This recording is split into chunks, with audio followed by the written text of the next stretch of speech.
Alors, nouveau chapitre, donc nouvelle page sur le cahier, chapitre 4, mettre en évidence la présence des ions dans les liquides. Alors, souvenez-vous que pour prendre des notes, il suffit de faire pause au niveau de la vidéo, de noter sur votre cahier et ensuite de la relancer.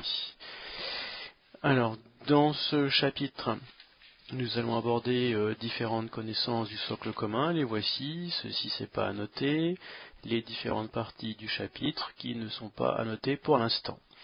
Alors commençons par observer une étiquette d'eau minérale. On découvre sur cette étiquette les noms des différents ions qu'on a déjà vu dans le chapitre précédent, mais on découvre surtout une nouvelle grandeur qu'on appelle le pH. Ici, on observe que le pH est égal à 7,5. Toutes les eaux minérales sont caractérisées par leur pH. Le pH est une grandeur extrêmement importante pour savoir si un liquide peut être consommé ou pas. Alors deuxième étiquette, une ancienne étiquette de Volvic. Vous voyez que le pH est égal à 7. Encore une étiquette, étiquette de Saint-Amand, on voit que le pH est égal à 7,2. Alors je vous ai dit, le pH est extrêmement important pour la vie. Alors prenons ici comme exemple les poissons d'aquarium. Eh bien on peut voir que les poissons d'aquarium ne peuvent vivre que dans des eaux comprises entre 6,5 et 7,5.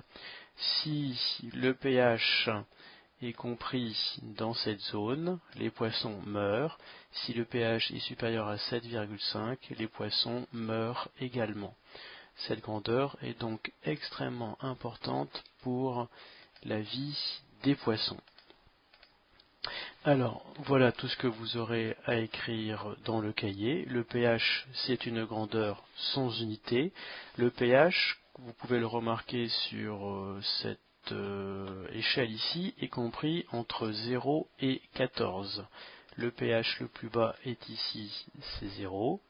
Le pH le plus élevé, c'est 14. Et au milieu, bien sûr, on a 7. Alors, quand le pH est égal à 7, on dit qu'il est neutre.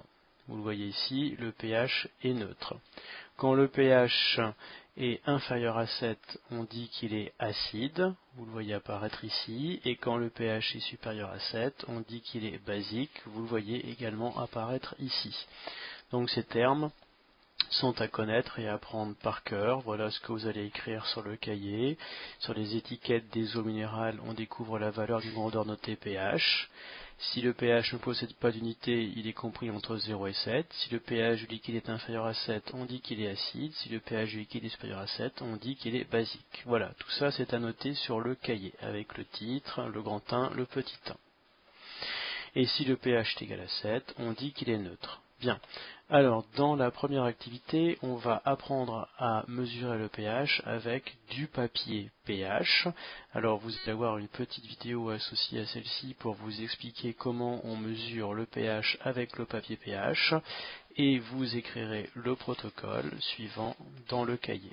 Voilà, bon courage.